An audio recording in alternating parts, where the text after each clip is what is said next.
The 17 News at Sunrise podcast is brought to you by Clinica Sierra Vista. Welcome back to the 17 News at Sunrise podcast, where we share your news on your schedule. Working in the spirit of the Golden Empire, this is 17 News at Sunrise. And good morning, Kern County. It is 5 a.m. on this Monday. I'm Alex Fisher alongside Elena Rusk. Making news around the nation, at least 5 people killed At a Colorado nightclub. At first, people on the dance floor thought the gunshots were part of the music. The community now searching for a way forward. NBC's Jay Gray has the latest. Flowers, cards, and crime scene tape now surround a place where so many gathered to feel secure and free. That's what we built Club Q for, is to be that safe haven. Safety shattered by a spray of gunfire. Bodies on the ground, blood, shattered glass, people dead. At least 5 dead, more than 24 wounded when police say 22-year-old Anderson Lee Aldrich walked inside the LGBTQ nightclub, firing into the crowd before he was wrestled to the ground. At least 2 heroic people inside the club confronted and fought with the suspect, and were able to stop the suspect from continuing to kill and harm others. Police recovered 2 weapons immediately after the massacre. Investigators and federal agents continue to search the club, trying to figure out how and why it happened. The motive of the crime is part of the investigation, and whether this was a hate crime is part of that investigation. Many in this grieving community say the answer to that question is clear. And last night they were met with hate, and they deserve better than that. And so they gather, families, friends, survivors, to honor those lost, making sure their light continues to shine. This morning, police are asking for help finding a pair of missing teens. This is 14-year-old Ashley Jasmine Morales. She was last seen on Friday on Occidental Street near Columbus Street in Northeast Bakersfield. Police say Morales is about 4'4" with brown eyes and brown hair and purple highlights. Officials say she is considered at risk because she has no prior history of running away. And 16-year-old Autumn Heflin was last seen Friday on Union Avenue near Irene Street. Police say she was wearing a black hat, a jacket, and blue jeans. She's also considered at risk because she has no prior history of running away. If you know where either of these teens could be, call police. Well, for the next 4 weeks, the world's attention will be on Qatar as the World Cup is officially underway. And this morning, the U.S. is set to play its first match. The opening ceremony was last night in Qatar. The first match was between the host country and Ecuador, and Qatar was shut out. England and Iran are playing right now. And then the U.S. and Wales will play at 11 a.m. This is the first time in 8 years the U.S. has qualified for the World Cup, and the men's national soccer team is expected to do very well, so we'll have to wait and see. But it's Friday's game that is expected to be a thriller. It's the U.S. and England, and you can watch that game this Friday, Black Friday, also at 11 a.m. All right, here at home, local restaurants ready for a World Cup and getting in on the action there. Lamina Cantina, one of many restaurants offering sweet deals for customers when they come in to watch the games. For just $16, you get a bowl of menudo and a 16-ounce michelada. Come in with your Mexican jersey on and you get an additional $5 off. Mayela Dominguez with Lamina Cantina says she's excited to welcome all soccer fans, especially the ones rooting for Mexico. Come and celebrate with us and enjoy all the food that we have and all the taste, the Mexican cuisine taste in Lamina. And we're going to have fun, help us to enjoy the game with all our team, Mexico team. Every time they play, we're glad to see you and come and celebrate with us. Meantime, Chipotle is gearing up to give away a lot of free food, but it all depends on the U.S. men's national team. It is called Bowls for Goals, and here's how it works. Every time the U.S. scores a goal during their World Cup match, Chipotle will tweet a code, and then the first 5,000 fans that respond will get a free entree. Well, Bakersfield Comic-Con returning to the Kern County Fairgrounds this weekend. The convention featuring celebrity guests, collectible figures, art, costumes, and of course, the comics themselves. This year, Comic-Con combined with a Renaissance festival featuring specialized vendors and medieval-themed shows like Swallowing Swords. Another highlight, the celebrities who stopped into town for the event. The cast of Little House on the Prairie, a few of the Power Rangers, and others from classic movies and TV shows met with fans throughout the weekend. You feel right at home, honestly. Like you surround yourself with people with the same interests and all of the things that you're looking for as far as community.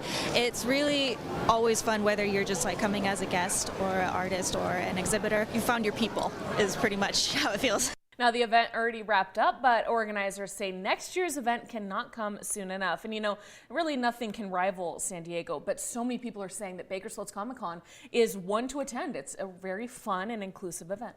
Houghton Community Blood Bank is bringing back a popular holiday incentive aimed at increasing donations here in Kern County. They're called mystery boxes. Starting today, all donors will have the opportunity to pick one mystery box that could contain a gift card of up to $500. The incentive is being offered at all of Houghton's donor centers. Blood donors must be in good health and weigh at least 110 pounds. Those younger than 16 will need a parent or guardian's consent. The mystery boxes will be available through the end of this week. I have to make my appointment. And Blessing Corner Ministries is giving away 500 holiday food baskets today. The drive-thru is from 1:30 till 3 o'clock this afternoon at the Blessing Corner on Union Avenue at 1st Street. And then on Thanksgiving Day, the church is serving dinner to those in need from 11:30 a.m. until 2 p.m. But they still need volunteers. So if you're interested in volunteering, you need to pre-register online. And we have a link to that on our website, kget.com. Now, with Thanksgiving just a few days away, a local teacher isn't waiting until the holiday to let her students know how thankful she is to have them. Lynetta Jefferson brought turkey, mashed potatoes, dressing, and all the fixings to her classroom at Vista West High School. It's something she's done for the past 15 years, breaking bread with her students at the continuation school. But Jefferson says it's much more than just a meal. In today's society, there are so many kids that are in group homes, and finding out for some of them, they'll come back later and say, Mama J, that was the only Thanksgiving meal I had because I'm in a group home and we don't do that, or thank you for this. And they taught me that it was more significant than a turkey leg.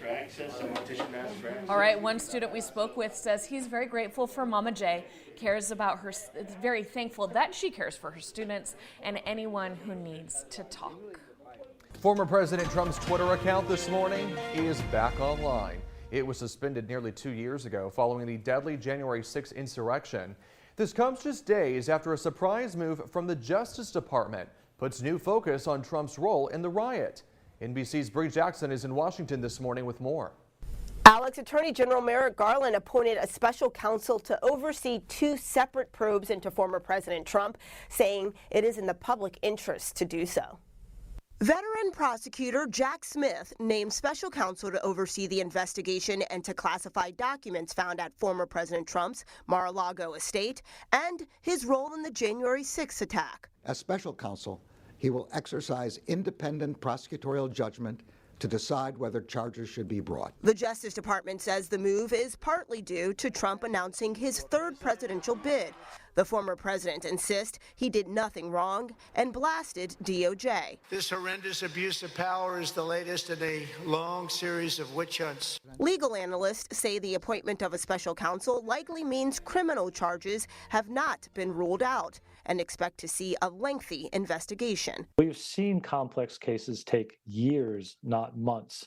That may frustrate some people, but it's much more important that the Department of Justice get this right than that they do it quickly. Former Vice President Mike Pence criticized DOJ's decision and Trump's actions. I've not hesitated to criticize the president when I think he was wrong.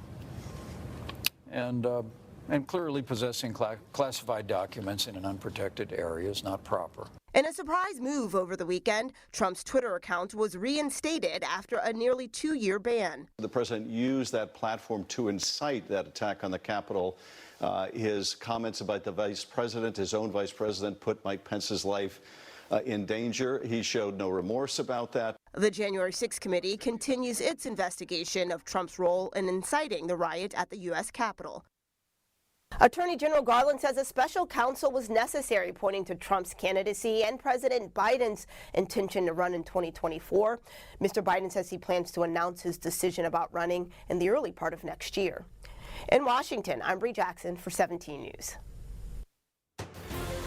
And 17 News is your local election headquarters. The Kern County Elections Office released updated election results on Friday. So let's take a look at some of where our biggest races are currently standing, starting with the 22nd Congressional District.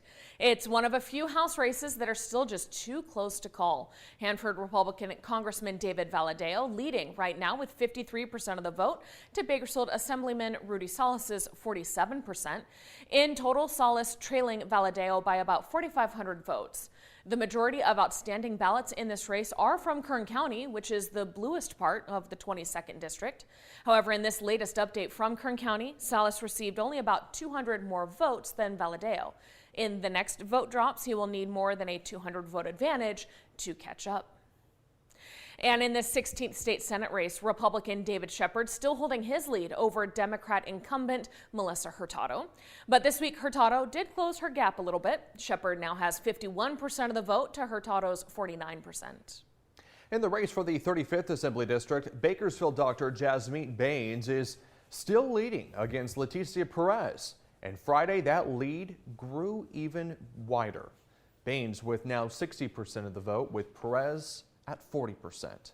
Meantime, Measure K, that is the 1-cent sales tax increase for unincorporated areas of Kern County, it continues to see a gap shrinking. Right now, the measure is passing, but only by 128 votes. And slimmer margin, that is a slimmer margin than the last update. In the race for Kern County's 3rd District Supervisor, Jeff Flores once again extending his lead over Brian Smith.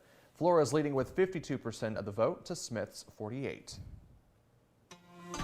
All right, well, not in news around the state. A setback for one of the law enforcement recruits who was hurt when a wrong-way driver crashed into them during a training run last week.